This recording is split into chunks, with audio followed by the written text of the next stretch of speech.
I started here when I was 20 years old, so I'm trying to piece together this whole thing anyway. You know, I'm like, oh, you know, the lady came into the bar with her daughter, distraught, and left and crashed in a tree. I didn't believe it. You know, I just didn't believe it because nothing ever happened to me, and I didn't believe that.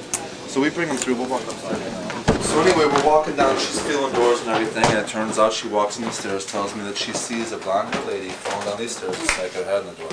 I said, okay, you know, this and that. This office right here used to be the bartender's room. I guess this is the little room, the bartender.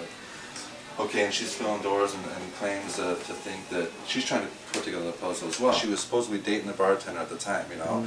Maybe they got into a fight, and that's how she fell down the stairs in a scuffle, then left down the street, and then got into the accident and died. I guess this room right here at times had the wall shaking and popped. The wall starts shaking off the, you know, and popping out. They go to nail them back in, it pops back out, they go to nail it. So obviously we just leave it. The nail is probably still, you know, it's popped out. We don't even mess around anymore. We tarp up the windows because people come by and say that they see a lady in the windows telling them to come in. You know, this one's boxed up. The other ones actually have garbage bags and tarped up. Been like that since I started working here.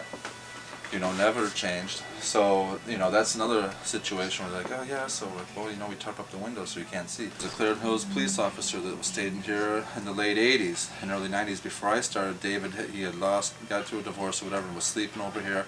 And he would wake up in the night with his gun held because he heard stumbling down the stairs, a full bar downstairs, and he was here for about a week before he left. Then there was a time when the maintenance guy, we have a maintenance guy at night, and his little story where he was fixing the bathroom, and the jukebox, which is just a CD player, it runs to the back office, which we lock, turn off, unplug it from the wall, and shut the door at night, lock up the office and leave. Well, he thought he heard music from the bathroom, so obviously he opens the door, he hears music playing, but it's from the 50s and 60s type of songs, and he sees a lady from the waist up that looks real, blonde-haired lady from the waist up, but from the knees down there's nothing. I guess she had looked at him, gave him a stare, and then turned around the bar and left, you know. His name is Frank Wazulis, and he won't come here to work at night anymore either. The next day he's in here trying to find the song on the jukebox. It's not there because the song's an older. He's like, I know it's an older song from the 50s or 60s. It's got to be here. It's got to be here, and it wasn't there, you know. So that's just some things.